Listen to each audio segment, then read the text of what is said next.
Welcome into the Cowboys Report. We're going to break down rumors and news around the Dallas Cowboys, but before we do, a whole bunch of you have already got your Stronger Together Cowboys gear, so we figured we'd quickly remind everyone so you don't miss out. Chatsports.com/CowboysStrong. Items are on sale. And oh, by the way, the proceeds go to COVID-19 relief. All right, on now to those rumors. First up, Eric Berry. Haven't talked about him for a while. He's back on the menu. Still going to be 2 stars on this particular one. It makes some sense, and there's also quite a few buts involved on that one. Floated out as an option for the Cowboys by the NFL Analysis Network as top fits for Eric Berry. And again, I get it. Look, Cowboys brought in Berry for a visit last offseason, but they chose not to sign him for a reason. That reason being, he did not check out medically. That foot was not right last year. And although there might be some who try and spin it in favor of Berry, saying, oh, yeah, he took a year off to get mentally and physically right. Well, yeah, but that wasn't really by choice. If Eric Berry is healthy, heck yeah, I'm in. As I've said before, and as I'll probably repeat multiple times, there has never in the history of the NFL been a bad one-year deal with little to no guaranteed money. If I could get Eric Berry on that, sure. Let's see what he's got in camp / the preseason / early on. But we got to remind ourselves, guys, prime Eric Berry, it's not who he is anymore. Could he contribute on this team? I think so. Does he start over Xavier Woods or Clinton Dix? Probably Xavier Woods since he's a strong safety. Possible, but what kind of shape, what kind of physical condition, what kind of health does Eric Berry have? If he's in really great shape, if he's fully healthy, heck yeah, I'm going to bring him in because even though I have some confidence in Xavier Woods, getting Eric Berry certainly is appealing. But if the medical doesn't check out, it's a complete non-starter. If it does check out and he wants a cheap one-year deal, sure, let's try and see if it works out. Maybe he's better than Darian Thompson on the field, although would mean less Donovan Wilson for you truthers out there. So what would you do if you were the Dallas Cowboys? Do you want them to sign Eric Berry? Type Y for yes you do, N for no you don't. I'll make this the pinned comment of the video, so scroll on down there and cast your votes. Let's go to Dak Prescott here. I don't want to say interesting, weird, unusual theory floated by Michael Irvin is that, well, the Cowboys owe back pay to Dak Prescott. I get what Irving's really trying to say. That's why I'll give it 1 star. But the concept of back pay for players, that's just not how it works. Now, is that a reason why Dak Prescott is going to try and get every single cent that he feels is worth? Yes, that absolutely is. But you're not going to approach it as, you know what, let's just give Dak whatever he wants because we owe him back pay. That's not how contracts work in the NFL. The players get paid based on what the market is, which is super high. We'll dive into that. Not because they were super cheap beforehand. Here's what Michael said. Dak has been perfect. Not necessarily in wins and losses, of course, but I'm talking about just the person he's been. The kind of investment you want to make. The kind of guy you say, yeah, we hit it with this guy. We got him in the 4th round. So far, Michael's right. Here's where things kind of get off the rails. You stole 4 years, so whatever he gets, he deserves because you still owe him back pay. No, that is not correct. Look, Dak's contract is going to be expensive. Maybe it's 34.5. Maybe it's up to 36. Whatever it ends up being, it's going to be expensive because that's the market rate. But I reject the idea that because Dak has been underpaid, you suddenly have to pay him more than what he's worth. I don't agree with that. Now, I know many of you are not going to like the contract Dak ends up getting. I get it, but that's just the way the market tends to end up working. But you're not going to overpay him because, well, you know, he was underpaid as a 4th rounder. No. You can maybe feel a bit better about paying him because you've been able to roll over money, but you're not going to wildly overpay Dak Prescott. That's not a good way to go if you're running an organization. I can promise you, it's not how Stephen Jones feels either, or Jerry Jones. So with the idea of Dak here and getting paid, what is the most you'd pay Dak Prescott per year? At some point, you have to have a maximum amount, right? Because otherwise, you're just going to keep adding a couple million here, a couple million there. All of a sudden, it's ballooned to 45 or something ridiculous. So let me know what you think in the comments. What's the most you would pay Dak Prescott per year? Now, we mentioned this at the start of the show. We'll do it again here.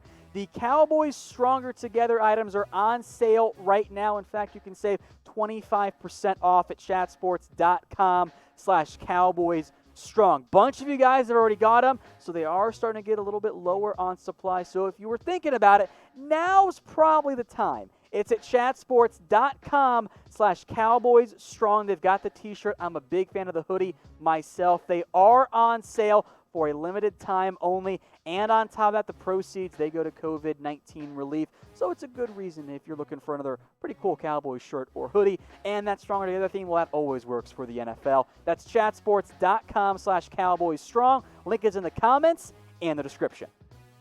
Let's talk defense here. How about a Jalen Jelks breakout season? Hate to be Mr. Negative, but I'm Mr. Realist. Not likely, just the one star on this one. Possible, sure, but Jelks is fighting for a roster spot this year. I think making the team would be a successful season or successful preseason for Jelks. He spent last year as what I call the IR stash, players who were placed on IR because they were hurt. But if they had been important to the team, they wouldn't have been going on IR, at least not for the entire season. He could be a practice squad candidate this year. Now, he kind of has some positional flex. He played out of position at Oregon. That's why his production numbers were, frankly, never that great at times. He was a 3-4 defensive end / defensive tackle. It didn't make any sense. For the Cowboys in this new scheme, he might fit that DPR, that Sam edge rusher, linebacker hybrid type of role. But the problem is, how many of those edge rushers are the Cowboys going to carry this year? Like, are they going to have room to roster Jalen Jelks when they have so many other guys on the defensive line? How is that all going to play together? How is that going to work out in the end for the Cowboys?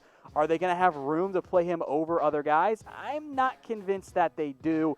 Between Dorrance Armstrong and Randy Gregory and Alden Smith and Bradley and I, who the Cowboys have invested more in, it's a numbers game for Jelks. If everyone's healthy, I think the answer is no. Of course, I hope I'm wrong, because that means Jelks impresses and he contributes to the team in a notable way. But I'm going to type in my 2 for no. Let's stick in trenches here and talk about the offensive line here for the Dallas Cowboys. Do they have an elite offensive tackle duo? 4 stars on this one. I think that's the logical conclusion here. Pro Football Focus ranked the Cowboys duo of Tyron Smith and of La'el Collins as the number 2 duo in the NFL. Tyron Smith, of course, remains, I believe, a top-flight left tackle. Injuries a fair asterisk to throw there, though. La'el Collins, meanwhile, he broke out in 2019. He emerged as one of the best tackles in the NFL. That is a powerful 1-2 punch there at tackle. I agree with Pro Football Focus ranking Tyron Armstead and Ryan Ramczyk over the duo of Smith and Collins. Frankly, I think you could make an argument for Ronnie Stanley and Orlando Brown as well. The Niners were an honorable mention, but with Trent Williams, if he's at his normal form, which is a big if, that's why they were honorable mention, and Mike McGlinchey, it's a fair argument too. But if you're arguing, okay, well, are the Cowboys second, third, or fourth, that means they're elite, at least the way I'm going to choose to define it. And Tyron, the hurries went up. That is a red flag for me. Some of the penalties were BS. The PFF grade might be below 80, still top 15. As long as he isn't missing the majority of the year, Tyron Smith's awesome. And La'el Collins, if he keeps it up again, well, he's going to be in that discussion of alongside, frankly, Lane Johnson, Ryan Ramczyk, others as, you know what? These are kind of the best right tackles in the NFL. So the numbers, I think, kind of speak for themselves, even though it is sack numbers. They can be a bit deceptive if your quarterback's not very good, but those two are really, really good. So where would you rank the Cowboys offensive tackle duo in the NFL? Would you put him at number 1? Would you keep him at 2? Would you drop him down to 3 or 4? Let me know what you guys think in the comments section. We'll stick with some offensive line talk here. A good point raised by Inside the Star. People are trying to make Connor Williams no longer the starter. They're trying to get him out of there. I still think it's 3 stars, though, that he ends up starting. Not guaranteed. There is going to be a battle, but let's take a stand here. Let's pick a favorite. I think that's Seawill. It is a little, maybe not surprising, but interesting is the word I'll use here to play nice, that so many, and I've seen it in the comment section too, want Connor Williams out of there. He has not been great. Don't get me wrong. He hasn't been. But he's been a starting caliber left guard so far through his first 2 years. And if your worst player on the offensive line is a left guard who is average as a starter, that means it's not the left guard's fault. That means there's other issues you got on your offense. Now, the one big red flag that I have, and I am fully prepared to admit and say, yeah, this is concerning, well, it's the injuries. He's missed time in both of his seasons. Now, maybe that gives Connor McGovern a chance to usurp Seawill as the left guard. For the record, there's no chance in hell I'm playing Cam Irving over either of those two at left guard. But maybe McGovern competes at center. Now, Williams is coming off of his injury. He said back in March, I believe it was, that he's ahead of schedule and he's going to be able to start the season. He's going to be able to play week 1. Williams was better last year, especially in the pass protection game. Played more snaps. Despite that, the sacks, not so much the hits, but the hurries, they all went down. That's quarterback hits allowed, by the way. That indicates to me, hey, young player is getting better. Hopefully in year 3, although the surgery and the injury does kind of complicate things, in year 3, Williams takes another step forward as he continues to become a reliable starting guard in the NFL. I know many of you want to play him at left tackle. You know what? Maybe that gets revisited next year. But for now, I think Williams is your favorite to start at left guard. I am all for giving Connor McGovern a full and fair shot. I've got no problem with that. Let them compete. But I think Williams is still your betting favorite. We mentioned the offseason. How about some training camp notes? Could it start earlier this year for the Cowboys and for the NFL? I'll give it 2 stars. There's still so much we don't yet know about what the NFL is going to be able to do that it's really too early to declare one way or the other. One thing that is likely dead, mini camps. They're not going to happen in the way that we have become accustomed to in, early June, everyone getting together for about 3 practices to kind of get the season going. Because of that, the entire offseason program has not been what things normally are in terms of getting everyone ramped up and having practices, padded or not, what you could see happen, this is all per Sports Illustrated, is that the NFL and the NFLPA agree to move up the start of training camp. Now, in most years, mid to late July ends up being the time frame there. The new CBA says 47 days before the first regular season game. So for most teams, that's July 28th. Maybe you could see something, though, happen a little bit earlier so that, in particular, new players and rookies and UDFAs who haven't signed their contracts or haven't been able to get their physicals done because they just haven't been able to with the way the world is, maybe they show up a little bit earlier so that those things can get done, so that you can get rookies signed because so many of them have not yet. I think this makes sense. The NFLPA might push against it a little bit, but I think it'd be a good move for all parties involved. Helps prevent injuries, I believe, in the long term, and gets everyone in better shape so that the early season products aren't that sloppy.